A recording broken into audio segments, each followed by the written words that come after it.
did you realize that the marriage wasn't going to work or that you were going to leave? It was about 6 months into it, but also at that time, 6 months into the marriage, well, I didn't realize I was going to leave. Oh. I actually didn't even realize I was going to leave until I had physically separated. Wow. But it was like 6 months into the marriage. I'd known that it, seemed like it wasn't really going to work. But at that time, we had just got a double wide trailer, so it was hopeful too. So we were like fixing up the double wide trailer, like finally getting our own little place. This was in Montana, no? Mm-mm. This was at the mine still. Oh, okay.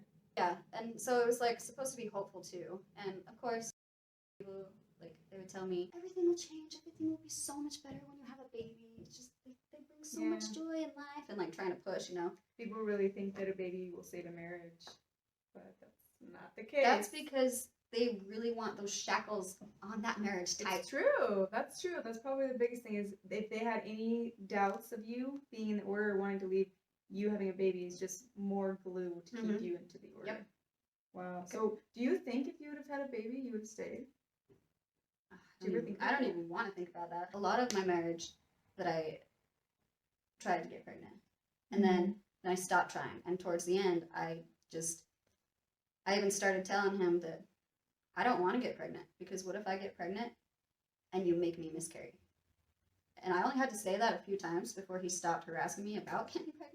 Months before I left him, I secretly went to a fertility specialist because, I was like worried.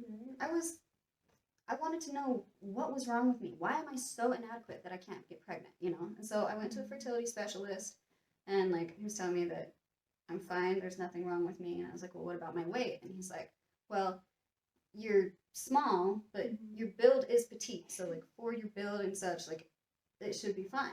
It shouldn't affect it much. And at that point, then he needed a sample from. If you're fine, it's most likely him. Well, and I went and told, I went home and I told him, and I even had this little cup, and was like, I need some of your stuff. I was like, okay, yeah, so you got to get this into the clinic or into the place or whatever within 40 minutes after putting it there, so that it's warm. Alive. Yeah. So, but he was like, he wouldn't do it. Really? He wouldn't do it, and I was just like, okay, whatever. And it wasn't very long after that, though, that, things were falling apart anyway. Okay. I mean, they had been falling apart for a long time. Yeah, I mean, if you knew 6 months in and then you stayed for an extra, year and a half.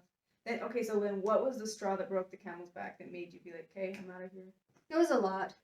But I started drinking into the marriage. So he was closet drinking, right? Yeah. Because that's a no-no in the order. You cannot drink. Yeah, it was when we were still at the mine. He comes home and he's like, I'll get you. It was a goodish evening, and then he was like, I'm drunk. And I'm like, no, you're not. He's like, yes, I am. And I'm like, no, you're not.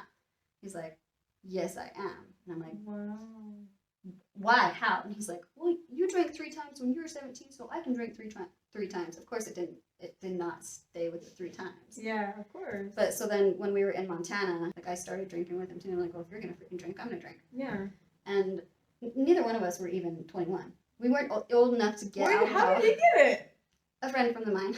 Oh, wow. Yeah. And so it would be an outside person from the mine who got it, and the mine in Montana.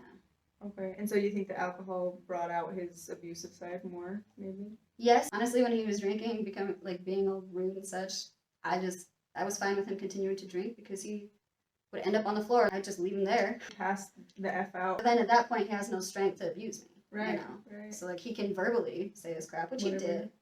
I got to the point where one time we had a 6-pack of beers. He wasn't keeping it secret from his brother anymore, so we were at home. Because in Montana, we were living with his brother as well. One time, specifically, he's drinking, and I'm drinking, and I'm, sitting over there on the floor in the corner, and he's telling me I'm a bitch, and he's telling me that I'm garbage, and that I'm not a good wife, and he's, just really beating me down, and even his brother was like, stop, and, I'm not even responding. I'm just drinking and crying and drinking and crying. I think he was that way because he had a lot of issues within himself. And he was really vomiting it onto you. Yeah, he even admitted that to me later on, telling me the reason I'm telling you these things is because that's what I'm doing. Yeah, but that's not okay. By No, any exactly. means. At the time, his brother would have been old enough to buy alcohol, but he wasn't doing that, you know. And he was like, I just remember one time, pretty much begging him, like, will you please just buy me alcohol? He's like, Shanell, I really don't think that's a good idea. And I'm like, I hate my life. I don't want to live it sober. Yeah. And he wouldn't buy me alcohol. I do remember when my mom was looking at houses because we were getting a new house because my mom had like 9 kids at the time. You came with us to look at the house, and I remember thinking, why does she seem so sad? And he like went to put his arm around you, and you were like moving away from him. Yeah. That's the only time I ever felt like the marriage wasn't as great as we thought. In public, I tried to make it look like, you know, like everything was fine. I even had people coming up to me and be like, you guys have been married for over a year and you still look like newlyweds. And I just kind of, you know, smile, and on the inside, I'm just like, heck, I'm glad I'm fooling somebody. If I can fool everybody else, maybe I can fool myself. Did you think you were just going to have to live like that forever? When did you For a while. realize you were going to get a divorce? It's like in and out, you know, like in and out, thoughts come and go. And maybe some days it's good, and then it gets really bad, and then it gets really good. I think one of the defining parts led to my actually considering it. We were living in Montana, and he was having a conversation with the sister-in-law, and I was on her side. But anytime I spoke up, blah, blah, blah, he'd be like, you're supposed to be on my side. You're supposed to be on my side. And he did that too, like, so I remember seeing, and he was bigger, and he was had a round face, so I remember seeing like the jiggling cheeks and his big head, and I just remember looking at him and just disappointed and like, can't believe I'm married to this guy. Realizing I don't even love this guy. Who is this guy? Well, I feel like you married someone completely different. Like when you got married, you had an idea of who he was, and then afterwards it was like, whoa, who is this guy? I feel like a lot of girls in the order have that happen. They're like thinking that it's someone else, and then the true colors come out when they're stuck. Like shoot. It got to the point like I was just so sick of the abuse, and I was even begging for someone to buy me alcohol. At that time, like I was not allowed to go anywhere unsupervised except walking my dog around the block. Wow. And so I'd walk my dog around the block. You're a prisoner. Even my car, he would pull fuses out of my car so that I couldn't drive it around. Oh my god. Yeah, I know, right? I had to like open up the hood and be like, okay, what is this? What is this? And like compare it to his brother's car and be like, okay, what am I missing? And I went to Walmart and like bought the fuses just so that I can you have to put it back your in. own car. Nowadays, I would just be like, let's call Uber. Well, he even told me to, his words, I sabotaged your car, so you can't go anywhere. And so I'm like, okay, how did he do that? After some physical wrestling, I guess, and a lot of just complete nonsense. Okay, so this day is the day before I left. Okay. And he, sleeping all day. He was supposed to get home from work at like 1, but he didn't come home until 8 in the morning. Wow. So then he slept all day, and then as soon as he gets up, he comes downstairs, and he's like, let's go in the bedroom. And I was like, I don't want to have sex. And he's like, you don't have to have sex to go in the bedroom. So I'm like, okay, whatever. So we go in the bedroom, and of course he's trying to force himself on me, and I said I don't want to, and then he's all offended, and so then he starts being like, okay, fine, you're gonna leave, and like he dumps my drawers out and like, oh my god, pushing me around. Yeah, I'm like, and I had literally just organized my clothing, so I was feel like, oh, I just did that, and I have to do it again. Every time I'm like going over there trying to shut my drawers or like pick my stuff up, he picks me up, throws me against the wall, you know, in the doorway. And basically what stopped that is he was like, okay, if you promise that you will have sex with me when I want, on demand, then I'll stop. Oh my gosh. Yeah. I knew that. And I feel like he's giving you no choice, so you're just gonna be like, okay, I promise. Jeez. Exactly. You're holding a gun to my head, basically. So I agreed. And thankfully, he didn't make me have to do that right then. Right. And putting my stuff away, and then he was like, we're gonna go to dinner. We're gonna have a date. I'm like, okay, well, I have to shower. Did you feel like he sounded bipolar? Oh, for sure. Okay. He sounded really bipolar. And then I was like, okay, well, I'm gonna shower because I'm all sweaty after all that. I go downstairs and I shower, and that was the first time in my life that I understood why people, like in movies, would go and just get in the shower and be in cold water even with their clothes on or whatever. I took my clothes off, obviously, but Just sit Just- and that was- contemplate yeah. your life, right? right, yeah, exactly. It was like I was probably in the shower for 2 hours, and the Oh my first God. hour, the whole first hour, was just sitting there in cold water. And of course, you know, I'm crying off and on, but that was the first time I ever understood why anybody would want to go have a cold shower, you know. And so then, and then he's knocking on the door. You're taking too long. So at that point, like that's when I turned it to warm and actually started getting showered. Right, because it's probably like you're just sitting there staring at the wall, like realizing you were probably processing what the Yeah. freak is happening in your life. Yeah, and And I like feel this like- is my life. Right. For a while, you kind of have to, and I've noticed this with a lot of married women in the order, including my mom. They put these little blinders on, and they kind of pretend that what's happening is not happening. They kind of zone out. They really Right. do. And yeah. so maybe that is the moment you started to finally grasp, okay, this is real. Yeah, so after the shower, I'm putting my makeup on, which of course he's like impatient. You took too long, da da da. And then we get in the truck, and I make sure that I'm all the way over against the door, you know, so there's a whole seat space in between us. Mhm. And I have my cell phone and my iPod, and I was listening to my iPod in this ear. That way, if he was saying crap to me, I could Yeah, respond or whatever. okay. And then he's like, he asks me like what I'm thinking, and I was like, nothing. Don't worry about it. And then he pushes, he really wants to know what I'm thinking. I'm like, okay, well, I'm thinking about something that you've told me before. And he's like, and what's that? That we're not going to work out. And then he starts having a little hissy fit. Why are you thinking about that? Just over, tries to get my phone or whatever, and I just keep it all over next to the door where he can't get it. And then he pulls over and he's like, get out. And I was like, I just got out. I wasn't going to argue, didn't care. Like, I was glad to get away from him. Yeah, and I had at least a mile and a half to walk back to the condo we were staying in. I'm walking, and people at the gas station are whistling at me. So I look over, I see some of the vehicles. Ignore, just keep walking. And then at some point, one of the vehicles, a pickup truck, who was at the gas station, like pulls over next to me. He was like, "Do you need a ride?" I'm like, and there was 2 guys in there. And I was like, "Yeah, right. Like I'm gonna get in there. Okay, yeah. Like I'm gonna get a ride with 2 You guys." were gonna get in there. I did. You did? What happened? It was fine. Yeah, it was fine. Okay. But I was like, "Yeah, right. Like I'm gonna get in the truck with 2 guys." And then the one guy was like, "I have my daughter in the back seat. She's like 2 years old." It's a little And so I different. look in the back seat. I thought there was a little 2-year-old daughter back there. So I was like, "Okay, cool." And That's still scary. well, exactly. At that point, I honestly was like, felt like if they murdered me, good, at least I'd be done. Actually, on the walk, after I got out of the car, I called my mom. I asked her if she was alone. I told her that I needed to talk to her and to call me back when she's alone. It was actually when I'm about to get in the truck is when my mom calls, and I ignored it. And so I get in the truck, and they're like, "Hey, where do you live? Where do you want me to drop you off? Blah, blah, blah." And I was like, "You can just drop me off at the stop sign." And they're like, "Well, where do you live?" And I'm like, "I'm not going to tell you that. You don't need to know. But it's close enough, I'll be fine." I ended up telling him that I was married and he was abusive, and they're like, "Well, he doesn't deserve you." And I'm like, "Yeah." After I got out of the truck, I go get my dog, and then I started walking. And as I'm walking, I call my mom, and I didn't know how to say anything to her.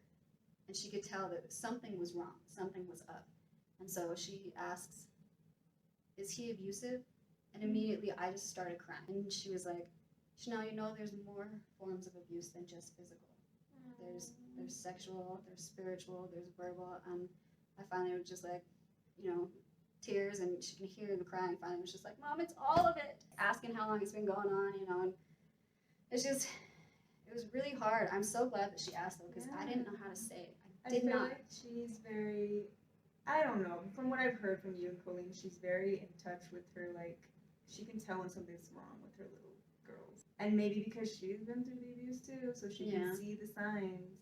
So what did she do? She told me that they'll get me out of there. So my phone ended up dying. While you were home? No, I was walking, so I had to go home and charge it and Oh. call back or whatever.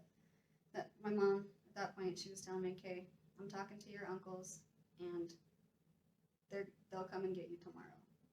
I don't know which ones it'll be, but your uncles will come and get you tomorrow." And I was just like, "Okay." And then in the morning, I still didn't come home, which Oh, wow. thank God. So in the morning, I woke up to my phone ringing, and it's my Aunt Brandy.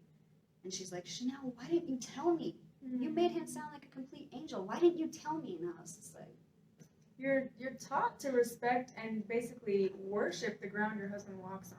well, and at the same time too, like, I didn't want people to know how miserable I was. I didn't want people to know that I was being treated that way and like going through that. So she's like, she's telling me, okay, well, your Uncle Andy's gonna come and get you, and we don't know who else is coming yet. He's gonna come get you. We can always come back and get your belongings later, but pack a bag, pack a suitcase, and hide it in a downstairs closet or somewhere that nobody ever looks, just in case he comes home and sees it. And I let her know I have my dog and I'm not leaving her here. She already threatened to hurt my dog, and she'd ended up in the pound. They don't care about animals. I know, exactly. He even tells me, like, they've had a lot of of dogs in his family. They've had a lot of dogs go to the pound, and they don't go pick them up. Yeah, so I wasn't going to leave my dog, especially with him. Right. So he's still gone at this point. You pack your bags, right? Yeah, I have enough time to actually wash laundry and pack my bag. Yep, I put it in a downstairs closet. Then at that point, I'm just waiting, and my uncles wouldn't be there for another 8 or 9 hours. It's gonna take a while to drive there. Yeah, too. Yeah, exactly. So at this point, I'm like, well, now I don't want to just sit here and wait for him to come home or whatever. So I take my dog for a walk, and there was actually a really pretty, like, foresty area with a stream near the house, and I loved walking over there with the dog. So I went over there, went on a little walk, and then get back to the house, and I'm like, well, I still don't want to be here. So then I went out walking again, and it was like during that time he comes back and sees that I'm gone. So he's like calling me and asking, where are you? Who are you with? I'm like, I'm not with anybody. He's one to do that when he's been gone for how many hours? As soon as he's home, where are you? Exactly. There's a couple times like he gets me to tell him where I'm at, and it's like when I'm at the park, I'm like, okay, well, I'm at this park, and at that point I literally, like, I stand right up, start walking away, so that when he gets to the park, I'm not going to be there anymore. Calls my mom, and he tells my mom that I hung up on him and that I'm with somebody, and I won't tell him who. He's at the house. How many hours do you have till your uncle is going to be there to pick you up? 6. Okay, so they're still on their way out there. Yeah, they're still on their way, and you know, my aunt let me know, don't tell anybody that you're leaving, because we're afraid if they find out, they'll take you somewhere we can't find you. So I didn't say anything to anybody. Yeah, eventually, like, after a while, I don't know, it's after a while of harassing me and me ignoring phone calls and harassing me, then I tell him where I am. He's like, and stay there this time. And I'm like, okay, fine. And it was like, I was right on the walking trail. Like, there was a track, you know, for jogging, running, walking. So I was on that, just sitting at a tree. So then he gets dropped off. Was he with someone? Or did he was with a friend of mine. Oh, okay. And so the friend of mine drops him off. So he's like walking up to me, and like he starts like putting his hands out, and I have no idea if he's like gonna grab me or like try to hug me or like try to take my stuff. But I just backed up and was like, don't touch me. And then he's like, give me your phone, who are you with? Blah, blah, blah. And I was like, I wasn't with anybody. Give me your phone. Blah, blah, blah. Oh, and he ends up with my phone, and he won't give it back. And so at that point I was like, all right, officially walking back to the condo. There was a gas station on the way, so I went in there and asked them if they had a phone. They had a public phone, and they said, we have a pay phone around back. And I haven't changed, so I was just like, okay, keep walking, but I keep telling him to give me my phone, let me call my mom, give me my phone. Once we get toward the condo, I start walking to the neighbors, and he knows they're gonna let me use their phone. So then he's like, okay, you can call your mom on my phone. He gave you his phone? He gave me his phone, yeah. And then, but then he's like, come in the garage with me or whatever. So like, I'm like, okay, I'll go in the garage. So I go in the garage, and then he's opening the door to go in the house. And he's like, come in the house with me. I'm like, no, I'll stay here in the garage. And this is the first time my mom's ever hearing the way he's talking to me. And so like, she could hear what he was saying? Yeah, because I'm on the phone with her, so she can hear some of what's going on, and like she'd never heard him speaking to me like that before. And then he starts closing the garage. I told him to keep it open, but he starts closing it. And then at that point, I'm not going in the house. He's trying to get me in the house, so I can't get out the garage door. So I'm telling my mom, Mom, he's shutting me in here. He's not letting me get out. And so then at that point, my mom starts, Googling what is the local police department where I'm at. And I was like, my anxiety is rising. And I'm like, hey, I need to walk. I need to walk. I need to walk. I need to get out of here. I need to walk. And he's like, no, you're going to run away from me. And I'm like, no, I won't run away from you. I need to walk. You can walk with me. That's fine. I need to walk. We get out and we're walking. Honestly, at this point, I'm just listening to my mom, like using my brother's phone, talking to the police. So you knew she's calling the police? Yeah, and then he has no clue though, right? He's no, just like, I don't know, because it wasn't on speaker. But then he just keeps, verbally abusing me, like verbally saying stupid crap and like, just crazy. being so rude. So I'm like, okay, I can't handle this. So I started jogging, and then he immediately thinks, okay, now I'm running away from him. He grabs me and he's reaching for the phone, and so like the last thing my mom hears is like, I'm trying to pull the phone away from him, and I was like, Mom! Aww. Yeah, and then phone slammed shut.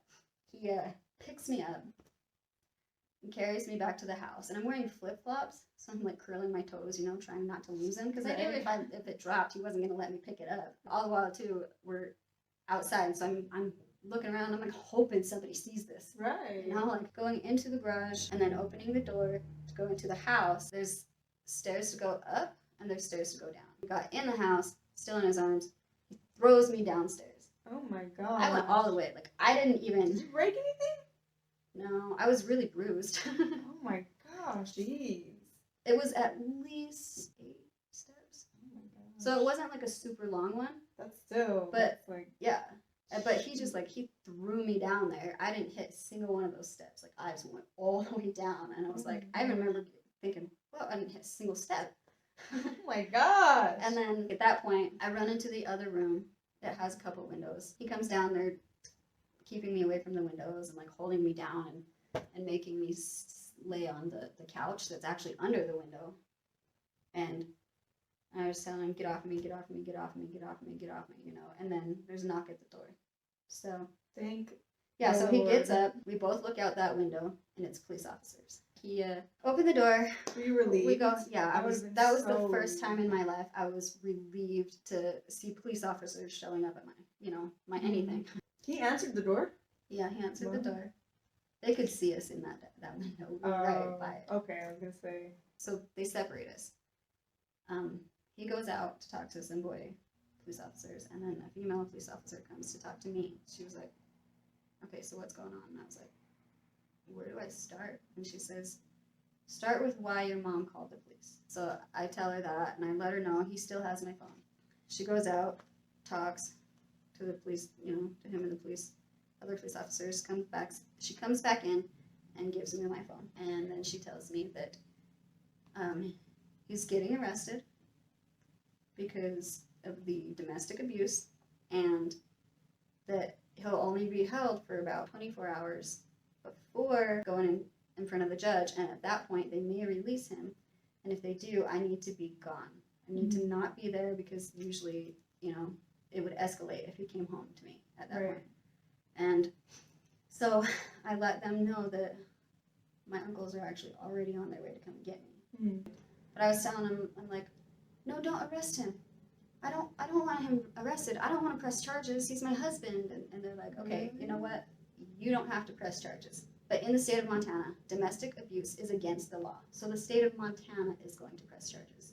That's awesome. Right? I know, like, thank God we were in Montana. Wonder... Utah never would have done that for me. Exactly. Utah's laws are like, I don't even want to get into it. Do you look back on that and wonder why you wanted to protect him so bad? No, After I knew. he had thrown you down the stairs? I knew. It was the conditioning, and I was still trying. Yeah, even though I was unhappy, even though I was abused, I also knew it was going to be blamed on me. Right. I knew that. And it was. And it was, When the story got back to my family, it was Shanell pushed him down the stairs. And then I put him in jail. Right. And he has bruises all over him, and da-da-da-da. It's like... And I remember hearing that story and thinking, Shanell, a 95-pound woman, threw a 200-pound man down the stairs. I was only 16 at the time. I even was like, that sounds like bull. He was 2.5 times my weight. But my mom believed it. My mom believed you did that. That's because it's always the girl's fault, even when it's not. It didn't make any sense to me though. So Yeah. after that, you packed your stuff up, went with your uncles, and Yeah, which I normally would. I stayed with my aunt and uncle uh-huh. to feel safe. Like there wasn't even Because he doesn't know where your aunt and uncle lives, right? No, so he he couldn't doesn't, come find you. exactly. Okay, where were we? I forgot. We were talking about how you were basically waiting to get picked up by your uncles, and then you stayed at your aunt's house, thinking Yeah. you were probably gonna get back with him. Yeah. That was your thought process. This is just short term. Yeah, I knew I needed a break. I figured that I would be going back to him. He's my husband. Sunday night after my uncles picked me up. Okay. So your mom calls my dad, who's Yeah. your husband's dad. Yes. To let him know, just so you know, he is in jail in Montana for domestic violence. And I don't know how that conversation went exactly, but she let me know that she let him know. And then the next day, his mom calls me. And she's like, Shanell, what happened? What was going on? And like, you know, trying to be my friend and like, yeah. I can't even remember how I responded to her, honestly. When he got arrested, they issued an automatic 72-hour no contact. Mm-hmm. And then after he got out, it turned it into like a 6-month no contact. Because, with you? Yeah, because he Wow. needed to go through anger management. And during that whole time, we were not to have any contact. Wow. And of course, he's, you know, calling me and we've had contact and whatever. After he's out and he's had a chance to speak to his parents, then his mom calls me again and she's telling me, Shanell, you're just being a brat. It's not as bad as you say it is and everything. And like that was the first time I actually acknowledged the rape for what it was. Mm-hmm. And I told her, don't you tell me it's not this bad. You weren't there when he did this. You weren't there when this and this and this. And you weren't there when I begged him to stop and he would not stop. Mm-hmm. Remember when she had Luella? She had to have the baby in the hospital? Oh, yeah. That morning, we were staying at his parents' house. And he, can't even remember what it was. But he didn't want me to leave. And I was like, I wanted to leave. I was going to go to my mom's house. He's like, no, you stay here. Da, da, da. And he was being so dumb. So I picked up a cup, one of those like paper cups you get from fast food places. It's like half full of something. I just picked up the cup and threw it at him. And then and he had the laptop, so it like shut the laptop down. And he's immediately like, Yes. oh yes. Yeah. So then he grabs me, puts me down on the ground, and I'm telling him, get off of me, get off of me. Jeez, Get off this of me. is it. This was at his house. Gosh. And he was like, be quiet. I'm like, get off of me. And then he puts his hand on my mouth, which he's done this before, and I've like bit into my lips because of how hard he's pushed. He's like, be quiet. And at that point, I'm like instantly triggered to when he choked me, and I just start crying. Yeah, And it's giving you PTSD. yeah. And I It's think your he, abuser. yeah, and I think that, you know, it triggered him too. Then he stopped, and I was like, I'm going to my mom's house. He's like, no, just lay here with me. So he made me get in bed and cuddle. I literally was waiting for my chance to leave, to go to my mom's. And that same night is when his mom had the baby. But yeah, that was a while ago. I know. And I remember going into the hospital to see his mom and baby sister, and he wasn't there with me. And she had to have known something, because I'm sitting there holding the baby, and she's talking to me about how he would never hurt a fly, he wouldn't hurt anybody, da, da, da, da. And I didn't even say anything. I just looked at her like, you don't even know. And I just looked back to the baby, you know, I'm like holding the baby. People love babies. Yeah, she didn't even babysit her kids. They were left alone to babysit each other, so she doesn't know what her son's capable of. She was off being a good order wife, working a full-time job while you have 15 kids, you know? Yeah. But, so that is probably, I mean, I know the abuse is the worst part, but I can only imagine, like, not being validated and everyone just acting like it's your fault. That could almost be pretty high up there. Yeah, but I actually... Your family did acknowledge it, right? Your mom trusted you. And she did, and she wanted to tell people, and I was like, don't tell anybody.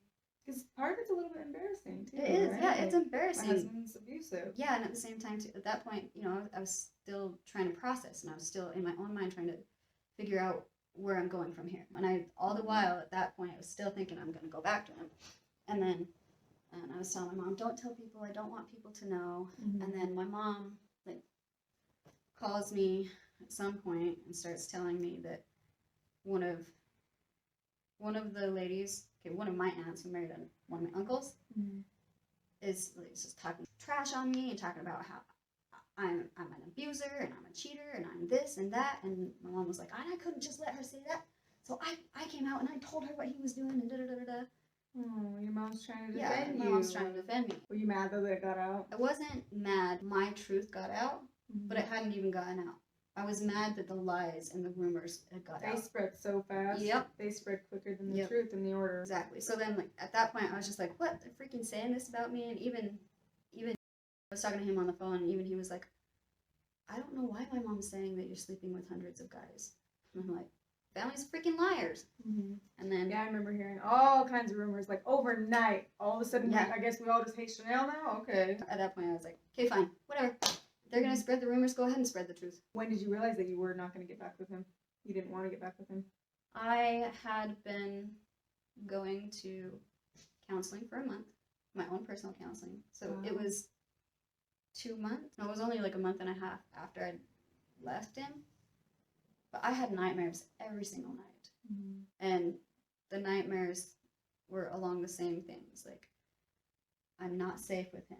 And I, even try to go in the bathroom to find a safe place, but he breaks in. And I'm on the phone with the police and I'm saying, I'm not safe, I'm not safe, I'm not safe.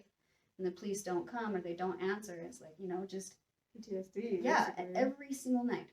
Every single night. And since I was sleeping on the couch, then a lot of nights I would actually go sleep in my aunt and uncle's bed for a few hours while they're watching stuff on the couch. And then when they're ready to go to bed, they come and wake me up and me and my dog move to the couch. One night, Brandy comes in to wake me up, and I was in the middle of a nightmare, and I'm shaking and near crying, but not yet. And so, like, as I'm slowly waking up, I say, I can't. And she's like, you can't what? And I start crying. I'm like, I can't go back. I just knew it. My body and my mind had been trying to tell me, you're not safe. Don't go back. And when it hit me, and I was like, I can't go back. And at that point, I took a bath. I just got in the tub. And my dog's, on the outside of the tub, laying next to me, being my guardian angel the whole time. And I was in the tub for like 3 or 4 hours, just contemplating, where do I go from here? How do I end this? What do I do? Because too, like, how do you get a divorce too and stay in the order? Usually, the woman gets, I've noticed it, that the woman gets pushed out when there's a divorce. Because again, they blame the woman. Well, and we were even told that too.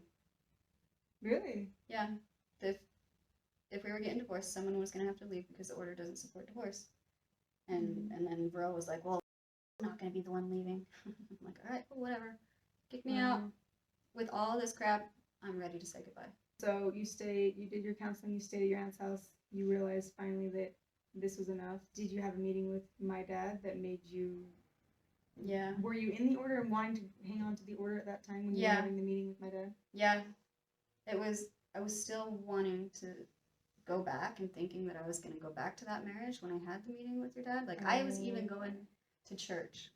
Wow. I do remember you coming to some baby showers too. Yeah. And like my mom was like, don't talk to Shanell, don't talk to her. But I went over and talked to you because I was like, I just felt so bad because I felt like everyone was just lying about you. And I knew what that was like to have everyone just spit lies out about you. Yeah. I really appreciated you and your sisters coming and saying hi. Like, there was a while that I felt like they were pushing you and be like, to try and get me to come back or whatever, Oh, yeah, my mom was pissed, but she wasn't going to make a scene. And me and Cammy knew she wasn't going to make a scene, so we're like, let's just go say hi to her. It was just so unfair, the way they were treating you. And you were so young, too. Like, thinking about it now, I'm like, you were not even, like... I was 20. Exactly. You were still... Your brain wasn't even fully developed, and you've gone through, like, 4 lifetimes. My brain was going through so much trauma. Exactly. I hadn't processed anything. I was in a rut. Right. And I hadn't heard... and seen the way your ex had acted. Well, he's my brother, so I knew what I knew about him, and so I was like, it just doesn't add up. So did they make you go into a meeting with my dad? I'm just, like, curious. Well, he kept wanting, like, pushing a meeting, but your dad said something negative about me. No, it just in general, and it got back to me. And so like, and so after church, I went and found him, and I was like, "What are you saying this for? Like, what is this?" And he's like, "Well, let's have a meeting. Let's have a meeting and talk about it. Are you free this afternoon?" And I'm like, "Yeah, I guess. Yeah, let's have the meeting." And so my brother took all the rest of the kids home, and then so me and my mom stayed in town. Called my aunt, who I'd been staying with, asked her what she was doing. They just so happened to be in town, even though they didn't live in town. They was at her mom's house. Oh. And so they joined me because I'm like, I need more support. In the meeting, it was me and my mom, my aunt and uncle, and your dad. Okay. And it was just a long, I wish I would have at least audio recorded it. I wish I would have. But it was a 3-hour meeting where he just sat there telling me that I'm a bad wife, and that I'm crap, and that I'm the abusive one, and that I'm a cheater, and that he's going to tell Joe to divorce me. Oh, God. And I was like... Saying this in front of your mom, too? Yeah. On and off, I'm crying. And then it just, like, it got to the point, okay, I asked him if, let's say I'm another order member coming to you, asking you as an order member, not as your daughter-in-law, but asking you as an order member, what would you recommend? Like, what would you have me do? So then he says, we'll make a list of 10 things that you want that you feel like would make things better. And I'll tell him to do the same thing. And like at that point, I just knew. I knew I wasn't going to make the list. I knew. And this was still before I had the realization. Yeah, this was still before I woke up. Just like, I can't go back. And then, I'm just like uncontrollably sobbing. In the meeting? Yes. For the last like... He really knows how to beat you down, doesn't he? Yeah. I so freaking mentally abusive. So mentally and verbally abusive. Right. And that's why I came at him at your reception. Because I was like, we're not friends. Don't pretend that all this crap that went down was like, you're not my friend. Yeah, he really knows how to break you down mentally, for sure. We've talked. I'll make the list. You just want to get out at that point, right? Yep. Anything to get out of the meeting. Yep. So then we leave. My mom was driving a van. I got in the very back seat of the van, and I just cried my whole way home. And he was sending little texts to my friends, be like, "Hey guys, I'm going through a hard time. I would just ask if you please include me in your prayers." Aww. And then, things just developed. It's weird because it's like you had to go through all these hardships, but at the end of the day, I feel like you've become like one of the most strongest people that I have ever met. Thank you. So it sucks that you, like, the people that are the most strong have a lifetime of a story to tell, right? Yeah. So I don't ever want to say I'm happy you had to go through any of that. No one should have to go through that. I will say that I'm glad that marriage didn't work out. Yeah. And I'm glad that having there be abuse, I was able to get help divorcing him pro bono. Wow. And that's cool. And exactly. At least Utah does that. Yeah, at least they do that.